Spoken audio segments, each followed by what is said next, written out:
The movie starts with a recently divorced woman, Meg Altman, visiting a house in New York City with a real estate agent. Her 11-year-old diabetic daughter, Sarah, is with her. Evan, the real estate agent, starts to show them the house and shares the details with Meg. She quite likes the house, and the agent asks Meg to make an offer, as it has everything that Meg could ask for. Meg goes to the second floor, and Sarah has already started exploring the house. Evan asks Meg what she does for a living. Meg says she is planning to go back to school in Colombia, and her ex-husband is in pharmaceuticals. The house tour continues. Evan takes them to the master bedroom. Meg realizes that this room is smaller than it should be. Evan is shocked, as she is the first one to notice it till now. He clicks a switch on the wall, and it opens a door, which leads them to a secret room called a panic room. The room has a buried line that is not connected with the house's main line, with its ventilation system and surveillance cameras that cover every corner of the house. Evan informs even if someone tries to open the door, they will never succeed, as the door is made of very thick steel and has a power backup that works even without electricity. He closes the door to show it to Meg,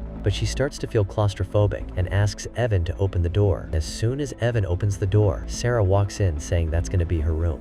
Meg moves into the new house with Sarah. Meg orders pizza on their first night. They start talking, and Sarah says she liked their old house. Meg remembers that she forgot to inform Sarah's new school. Sarah informs that her dad, Steven, has already done it, and she is going there Sunday with him. Meg disagrees and says that she is going to go with her too. Meg puts Sarah in bed and says how much she loves her. Sarah goes to sleep. It's raining outside, and Meg starts to unpack things while drinking. She finds Sarah's childhood pictures and puts them on the table. Before going to bed, Meg configures the CCTV cameras of the house and goes to sleep. Outside of their house, two men, Burnham and Junior, try to open the main door but cannot succeed. They finally succeed from the roof and enter the hallways with a shovel. Burnham goes to both Sarah's and Meg's rooms to make sure that they are sleeping. He then opens the front door and gets Junior and Raul in. Burnham is not okay with Raul joining them, and they start arguing, and Burnham says he is not going to do this. Junior asks Burnham to stay, as he needs the money more than himself, and he hesitantly agrees. Suddenly Meg wakes up, takes her pill, and goes to turn off the lights in the panic room. Something catches her eye at the CCTV cameras, and she finds out 3 men have broken into the house. She gets scared and runs to get her daughter. Raul tries to stop her but can't.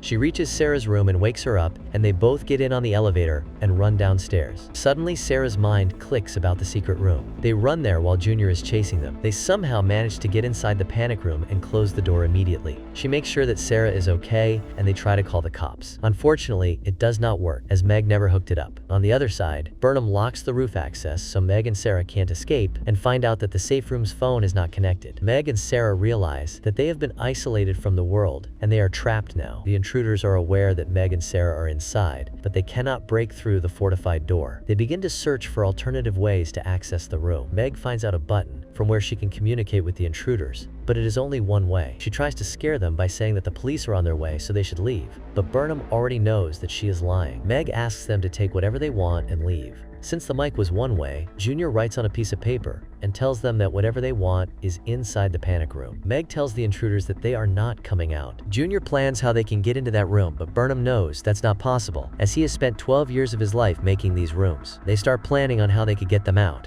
Burnham locks all the doors and windows by screwing nails. Meanwhile, Meg and Sarah scream for help from the neighbor, but no use. Junior and Raul try to break the room from below, but Burnham informs them that it's not possible, as there is a layer of steel after the concrete, which simply won't crack. Burnham notices a cylinder outside of propane gas, which is connected to the vent of the panic room. He pumps the gas in to get Meg and Sarah out. Meg and Sarah almost can't breathe, but Meg gets a devious idea. She gives Sarah a fire safety vest and uses a lighter to set fire to the gas using the ventilator. It ends up burning Junior's hand. After that, Sarah discovers a ventilation shaft that could help them to escape that place. Sarah finds a torch and starts sending a signal using Morse code to their neighbor. But it also does not help them. Meg notices that none of the intruders are in the bedroom, and they have left her phone on the bed. Outside, the intruders start fighting with each other. She takes this chance to get her phone in, but there is no signal. She suddenly remembers that she has not hooked up the main line of the phone and tries to find the main line. She finds the main line cord and connects it to the phone inside the room. Meanwhile, from outside, Burnham figures out what she is trying to do and runs to cut off the main line. The main line gets connected with the phone,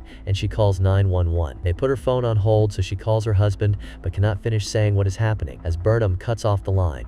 Sarah's BP starts dropping. Meg gives her milk and starts to find something sweet to eat. The intruders become desperate, and Junior misspoken about the amount of the actual money they are stealing, which Burnham and Raul are not aware of. They start to argue, and Junior quits. He is about to leave when Raul shoots and kills him.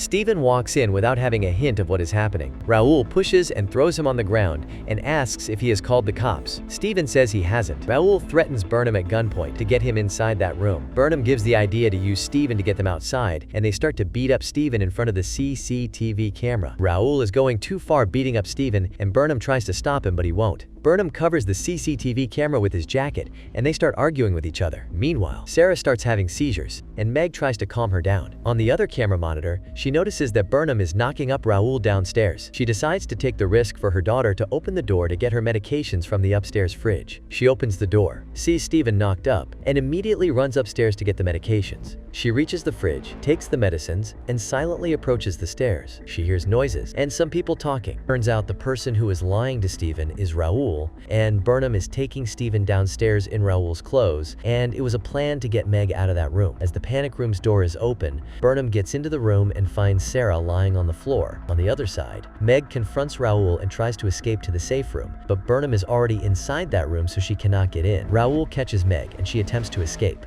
Raul accidentally falls on the side of the safe room, and Burnham closes the door immediately. While the door is getting closed, Meg somehow manages to slide the medications inside of that room. Raul's fingers get pressed against the door, and he also loses his gun, which is with Meg now. Meg begs to open the door so that she can give the injection shot to Sarah. Burnham refuses to open the door as he knows Meg has Raul's gun, but also he needs to open the door as Raul's hand is stuck. So Burnham asks Meg to make a deal. He asks Meg to go downstairs and leave the gun there. Meg does so, but doesn't leave the gun. While she is downstairs, Burnham opens the door quickly and closes. Meg comes back to the room and begs Burnham to give her daughter the shot or she will die. Burnham gives the shot to Sarah and informs Meg the same. Meg goes to Steven and finds out that his arm is broken and he can't move. Meanwhile, the police approach the main door as Steven had already called them before coming.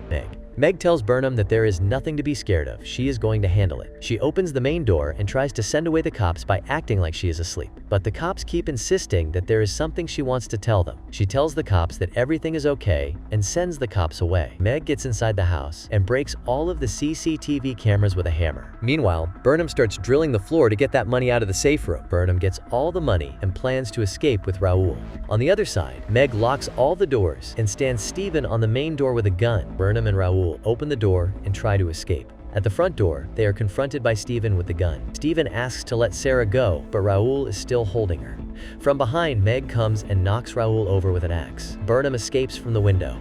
Raul stands up and hits Steven and Meg. Sarah takes 2 syringes out of her medication box and attacks Raul, but he throws her away. Raul is about to kill Meg, but Burnham comes back, shoots him, and saves Meg. Suddenly, police siren is heard, and Burnham tries to run away. Police get inside the house and try to find the intruders. Burnham is about to cross the wall but is caught by the police and surrenders. All the money flies away in the air. Meg holds Sarah tightly and they both look relieved. The movie ends with Meg and Sarah looking for a new house in a park. So this was the recap of the movie Panic Room 2002. For a movie recap like this, please subscribe to the channel.